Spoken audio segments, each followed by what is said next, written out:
Assalamualaikum warahmatullahi wabarakatuh. Salam sejahtera bagi kita semua. Izinkan saya memperkenalkan diri. Nama saya Ruth Yunita, mahasiswa Universitas Buana Perjuangan Karawang, program studi akuntansi kelas AK18E. Di sini saya akan mempresentasikan hasil laporan kerja praktik yang telah saya buat dengan judul Prosedur Pengelolaan Persediaan Barang Jadi pada PT Ikeda Indonesia. Langsung saja ke pembahasannya.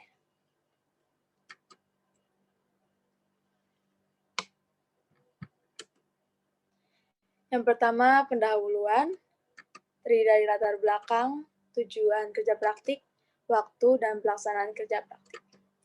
Tujuannya antara lain, melatih kemampuan dan keterampilan mahasiswa untuk mempraktikkan ilmu mengenai metode pencatatan akuntansi yang telah didapatkan selama perkuliahan, melatih mahasiswa untuk dapat beradaptasi dengan kondisi dan lingkungan dunia kerja yang sesungguhnya, menambah wawasan bagi mahasiswa tentang dunia kerja, dan juga menerapkan kemampuan dalam menganalisis jabatan yang telah dipelajari di perkuliahan dengan mempraktikannya langsung di lingkungan kerja. Di sini ada tabel pelaksanaan kerja praktik. Pada bulan Februari, melakukan pengenalan lingkungan tempat kerja di PT IKEA Indonesia, kemudian melakukan diskusi dengan para atasan dan pembimbing lapangan. Pada bulan Maret, melakukan pengamatan menyeluruh mengenai area kerja, juga alur kerja pelaksanaan monitoring dan evaluasi dilakukan pada bulan Maret, April, Mei, Juni, dan pengambilan data dan melakukan observasi langsung juga pada bulan Juni dan Juli, penyelesaian kerja praktik, dan penyusunan hasil analisis dilakukan pada bulan Juli. Kemudian ada gambaran umum instansi. Di sini secara umum dan profil perusahaannya, PT IKEA Indonesia adalah perusahaan yang bergelut dalam jasa konsultasi dan manajemen, berdiri dari bulan April 2004. Direkturnya sendiri yaitu Hisashi Mori. Kantor pusatnya berada di Tangerang, dan saya kerja praktik pada kantor cabangnya berada di Karawang, bekerja sama dengan PT KAO Indonesia di kawasan KIC, Karawang. Logonya berwarna biru berbentuk belah ketupat, Solution for Your Factory. Visi dari PT IKEA Indonesia sendiri yaitu menjadi perusahaan terdepan dalam bidang jasa konsultasi dan manajemen yang berkualitas dan profesional. Misinya memberikan kemudahan bagi pengguna jasa dalam pengelolaan usahanya, membentuk kualitas sumber daya manusia secara efektif dan efisien, juga menciptakan lapangan kerja yang aman dan nyaman. Struktur organisasinya sendiri, yang pertama dipimpin oleh manajer, di bawah manajer ada supervisor, di bawah supervisor ada foreman, yaitu foreman kompaktor, admin, foreman finished good, dan juga foreman raw material atau RM. Di bawah foreman finished good terdiri dari group leader, checker delivery, di bawah checker delivery ada export and direct, dan logistik. Saya kerja praktik sebagai group leader. Selanjutnya ada tinjauan pustaka. Definisi dari prosedur bisa diindikasikan rangkaian aktivitas, tugas-tugas, langkah-langkah, keputusan-keputusan, perhitungan-perhitungan, dan proses-proses yang dijalankan melalui serangkaian pekerjaan yang menghasilkan suatu tujuan yang diinginkan, suatu produk atau sebuah akibat. Sebuah prosedur biasanya mengakibatkan sebuah perubahan. Selanjutnya ada definisi pengelolaan. Pengelolaan adalah proses yang memberikan pengawasan pada semua hal yang terlibat dalam pelaksanaan, kebijaksanaan, dan pencapaian tujuan. Kemudian definisi persediaan sendiri merupakan barang dagangan yang utama dalam perusahaan dagang. Persediaan termasuk dalam golongan aset lancar, perusahaan yang berperan penting dalam menghasilkan laba perusahaan.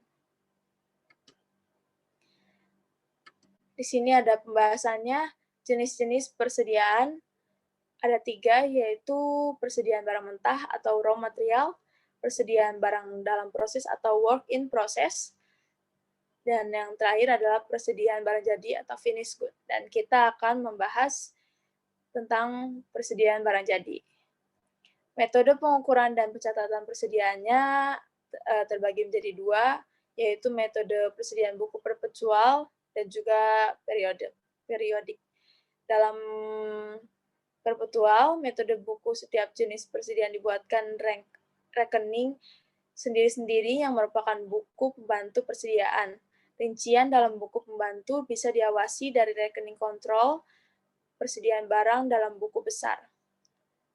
Penggunaan metode fisik mengharuskan adanya perhitungan barang yang masih ada pada tanggal penyusunan laporan keuangan.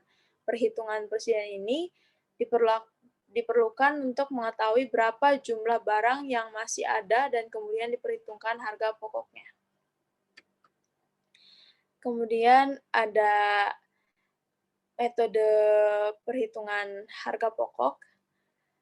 Ada 4, yaitu yang pertama metode identifikasi khusus, didasarkan pada anggapan bahwa arus barang harus sama dengan arus biaya. Untuk itu perlu dipisahkan tiap-tiap jenis barang berdasarkan harga pokoknya, dan untuk masing-masing kelompok dibuatkan kartu persediaan sendiri sehingga masing-masing harga pokok bisa diketahui. Metode FIFO, pada metode ini barang-barang yang pertama kali dibeli atau diproduksi dianggap pertama kali dijual atau dipakai. Barang-barang yang akan dijual atau dipakai diperhitungkan harga pokoknya berdasarkan harga pokok persatuan yang terjadi paling awal dengan memperhatikan jumlah kuantitas barangnya. Metode LIFO ini kebalikannya metode FIFO. Metode ini merupakan kebalikan dari metode FIFO. Pada metode ini, harga pokok persatuan dari barang-barang yang terakhir dibeli atau diproduksi justru dibebankan kepada barang-barang yang pertama kali dijual atau dipakai. Ya, dan yang terakhir, metode biaya rata-rata. Pada metode ini, barang-barang yang baik yang telah dijual kembali maupun yang masih ada dalam persediaan dinilai atas dasar harga pokok rata-rata yang berlaku dalam periode akuntansi yang bersangkutan. Pemakaian metode harga pokok rata-rata tergantung pada sistem pencatatan terhadap persediaan. Selanjutnya, pelaksanaan kerja praktik. Tugas yang dilakukan antara lain mendapatkan pengenalan tentang cara mengelola persediaan barang jadi yang ada di gudang atau warehouse PT IKEA Indonesia. Yang kedua, menghitung hasil produksi di akhir shift. Kemudian menginput daily report, menghitung barang paset atau produksi shift sebelumnya, menghitung barang whole, menginput kartu stok, membuat layout harian, dan juga mengumpulkan dan menghitung karton dicek. Uraian pelaksanaannya, yang pertama bulan Februari, saya meminta persetujuan kepada pihak manajer dan supervisor. Pada bulan Maret, melakukan pengamatan terlebih dahulu pada area kerja sebagai tahap pengenalan terhadap jabatan tersebut, memahami sistem kerja dan SOP-nya. Pada bulan April, melakukan perhitungan dan penginputan data perhitungan aktual ke monitor, mengisi daily report, dan juga membuat layout perharinya. Pada bulan Mei, melaksanakan observasi, menghitung dan menginput barang whole, melaksanakan tugas-tugas group leader. Pada bulan Juni, melaksanakan observasi secara langsung, membuat kartu identitas di setiap barang yang akan dimuat. Pada bulan Juli, melaksanakan observasi, melaksanakan tugas-tugas sebagai group leader. Permasalahan dan solusinya, penulis memperhatikan penyebab terjadinya beberapa kali kesalahan kuantiti dalam pengiriman barang atau disebut muat langsung. Setelah melakukan observasi, penulis membuat suatu kebijakan baru mengenai persiapan barang yang akan dikirim. Penulis membuat kartu identitas di depan layout atau barisan barang jadi yang akan dimuat. Kartu identitas ini berfungsi untuk sebagai informasi atau bahkan bisa sebagai acuan dalam pengecekan kembali, kartu identitas akan diupdate dan disesuaikan dengan picking list dan aktualnya. Dan selain itu, penulis juga menyarankan untuk foto bagian depan barisan barang muat langsung menjadi informasi letak barangnya agar tidak tertukar dengan muat langsung kota tujuan yang lainnya. Kesimpulannya yaitu berdasarkan pembahasan tadi, maka penulis menarik kesimpulan bahwa pengelolaan persediaan barang yang efektif sangat penting bagi perusahaan. Metode penilaian persediaan yang digunakan oleh PT IKEA Indonesia adalah metode FIFO atau First In, First Out. Metode ini dianggap lebih logis dan dapat diterima secara universal dan juga meminimalisirkan manipulasi laporan. Saran dari penulis bagi perusahaan yaitu perusahaan untuk selanjutnya harus lebih meningkatkan komunikasi dan kerjasama yang baik dengan para pekerja, serta menambah aplikasi untuk menghitung persediaan stok agar lebih efektif. Bagi praktikum selanjutnya, sering-seringlah berkonsultasi dengan dosen pembimbing agar lebih mudah dalam pengerjaan laporan kerja praktik dan lebih aktif dan dengan memberikan saran atau ide yang berguna bagi instansi atau perusahaan tempat kerja praktik.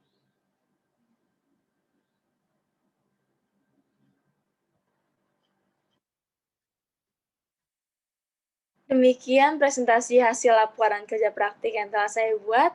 Maaf bila ada salah-salah penyampaian atau pengucapan. Semoga ilmunya dapat bermanfaat. Terima kasih. Wassalamualaikum warahmatullahi wabarakatuh.